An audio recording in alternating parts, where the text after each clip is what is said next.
Assalamualaikum warahmatullahi wabarakatuh. Perkenalkan, saya Zakia Atika Larasati yang saat ini sedang berkuliah di Universitas Mulia Kudus dari Prodi Akuntansi dengan NIM 2023121009. Di sini saya akan membahas tentang isu etika yang terjadi di PT Global Media Visual atau yang disebut dengan Mola TV.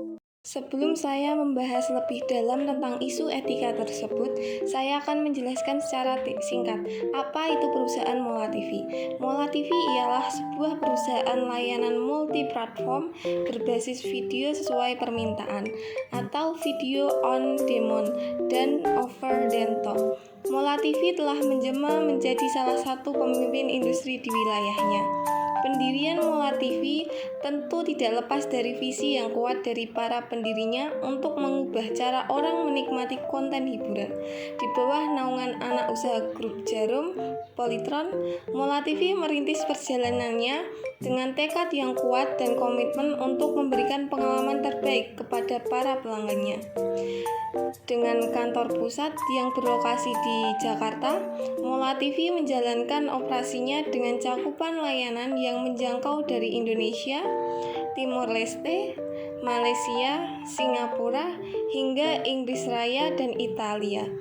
Tak hanya itu, Mola TV juga menegaskan eksistensinya dengan memiliki 2 studio, satu di London dan satu lagi di Inggris, yang khusus digunakan untuk siaran Liga Utama Inggris, Bundesliga dan Garuda Sekret, dan satu lagi di Kompleks Gelora Bung Karno, Jakarta, yang difungsikan untuk studio pra dan pasca laga lainnya. Selanjutnya, saya akan membahas tentang isu etika yang terjadi di perusahaan Global Media Visual atau yang sering disebut dengan Mola TV. Contoh dari isu etika yang pertama yaitu pria berinisial AM sebagai pemilik sekaligus pengelola akun media sosial Instagram dan Telegram @jadwalbola.tv. Selain itu juga ada BS dan JR, mereka bertiga melakukan penjualan voucher Zal TV yang menyayangkan tayangan Mola konten dan channel secara ilegal, sehingga mereka diseret ke pengadilan. Mereka juga telah melakukan pelanggaran hak ekonomi atas tayangan Mola konten dan channels, antara lain pertandingan Premier League untuk dikomersialisasi. AM sedang menghadapi proses hukum di Pengadilan Negeri Bireun sejak tanggal 10 Agustus 2021, sementara Sistem Informasi Penelusuran Perkara atau SIPP Pengadilan Negeri Tangerang menunjukkan bahwa perkara pidana dengan terdakwa BS dan JR sudah berlangsung sejak tanggal 3 Agustus 2021. Mereka didakwa melakukan tindak pidana pelanggaran hak cipta sebagaimana diatur dalam 1. Pasal 113 JO, 2. Pasal 9 Undang-Undang Nomor 28 Tahun 2014 tentang hak cipta dan atau Pasal 118 JO, 3. Pasal 25 Undang-Undang Nomor 28 Tahun 2014 tentang hak cipta. Ancaman hukumannya adalah pidana penjara paling lama 10 tahun dan atau pidana denda paling banyak 4 miliar. Contoh yang kedua yaitu beberapa situs streaming ilegal seperti Bolasiar Live, Bolasiar Net, Bolasiar XJZ, dan alamat IP 622108855 telah melanggar hak cipta acara yang dimiliki oleh Mola TV.